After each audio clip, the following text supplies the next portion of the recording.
आजकल ना एक समस्या चल रही है जो बहुत गंभीर भी है और बहुत समस्या कुछ नहीं है कि आजकल जो भी जनरेशन है, युवा पीढ़ी लगा लो या थोड़ी ही उससे ऊपरली पीढ़ी लगा लो, उनका एक शुगर और क्या बोलते हैं टेंशन, सबसे मुख्य बीमारी टेंशन।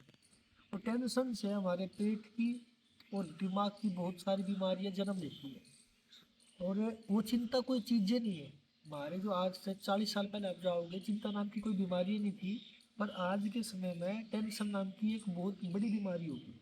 इसका कारण क्या है? इसका कारण एक तो हमारा जो एजुकेशन सिस्टम है वो है। क्यों? 4 साल का बालक होता नहीं, उन्हें ठाया बस्ता अपना स्कूल में भेज रहे हैं, जो कि सबसे बड़ा गलत काम है। तो थोड़ा उसको मैच्योर होने दो। दूसरा, हमारी जो जो नेचर हो गया ना, हमारा वातावरण जो हो गया, वो वातावरण कुछ ऐसा हो गया। बस बच्चा स्कूल गया, स्कूल से घर आया, घर आने के बाद के भाई खा ले पी ले, और फिर अपना पढ़ाई में ट्यूशन पर चले गया। तो उस बच्चे का जो खेलने का समय था वो हमने खराब कर दिया। और जब इंसान का दिमाग सिर्फ एक ही चीज़ में घुसेगा तो वो पागल होगा, मेंटली डिस्टर्ब होगा। और जो हमारी युवा पीढ़ी है, युवा पीढ़ी कैसे परेशान है? पहले भाई युवा भी खेल लिया करते, ठीक है, काम का इतना प्रेशर नहीं। आज के समय में प्रेशर इतना है इंसान के ऊपर कि भाई जैसे उसकी 22 23 25 की उम्र हुई नहीं, उसके ऊपर प्रेशर इतना आ जाए, भाई तू कमा नहीं रहा, तेना घर चलाना है, फलानी चीज़ चलानी है।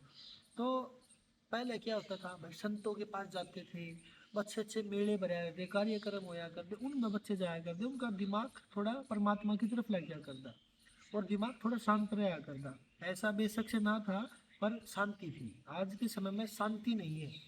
और पैसा तो है, पैसे का समय है, लेकिन शांति नहीं है। अब वो शांति मिले कैसे? शांति की खोज कैसे हो? तो पहली बात तो साधु संतों की संगत करो। ये हम हरिद्वार गए थे, मैं एक छोटी सी किस्सा बताता हूँ। हरिद्वार गए, हमारे साथ 40 से 50 बच्चे थे, उसमें छोटे भी थे, बूढ़े भी थे। और मेरे साथ सब नकती बिल्कुल स्ट्रेस फ्री थे। हम पूरा दिन गंगा किनारे रहे और हमने ये भी महसूस नहीं होया कि अब भाई हमने वापस भी जाना है। क्यों? गंगा किनारे बैठे अपना सेवा कर रहे थे, बहुत अच्छा। तो ऐसे ही जो संतों की सानिध्य में रहेगा ना, और तो उसको टेंशन वेंशन कुछ नहीं होगा। आप देख भी लेना, जो संतों के पास बच्चे बैठते हैं तो उनको चिंता नाम की कोई बीमारी नहीं होगी। और ये शुगर हो गई, ये छोटी छोटी बीमारी जो है टेंशन से पैदा होती है। तो टेंशन को मिटाने के लिए क्या करें? ध्यान करें। ध्यान कैसे करें? नाम जाप करें, बैठ के आंख बंद करके। सबसे पहला तो ध्यान का जो कर्म है वो बैठना है।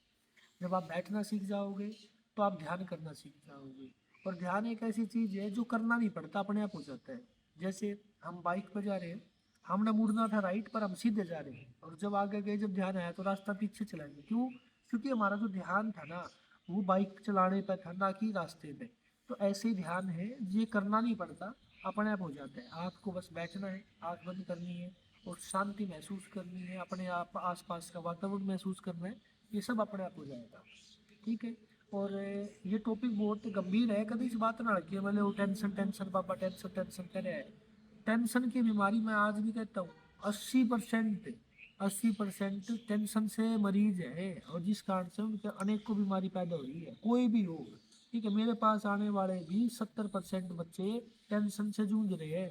किसी को भाई पढ़ाई की टेंशन, किसी को काम की, किसी को नौकरी की। जिसके पास नौकरी है उसके पास घर आ, कोई चे चे टे टे पे पे।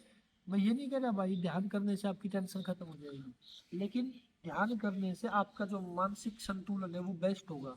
बेस्ट होगा मतलब आप उस टेंशन भरे काम को बड़ी आसानी से कर पाओगे, बिना किसी चिंता के। और जब चिंता इंसान के अंदर होती है ना, तो वो कोई भी काम नहीं कर पाता, वो बिचड़ जाता है, पजल हो जाता है। तो आप थोड़ा सा चिंता से बाहर निकलो। चिंता चिंता चिता समान, ये बड़े बुजुर्ग कहते आए हैं, तो ये गलत नहीं गया उनने। तो चिता में मत बढ़ो, ठीक है। चिंतन करो, भगवान का सुमिरन करो, गुरु महाराज की सेवा करो, ध्यान करो। डेली का 10 मिनट अपने आप को दो, ज़्यादा नहीं, 10 मिनट आधे से।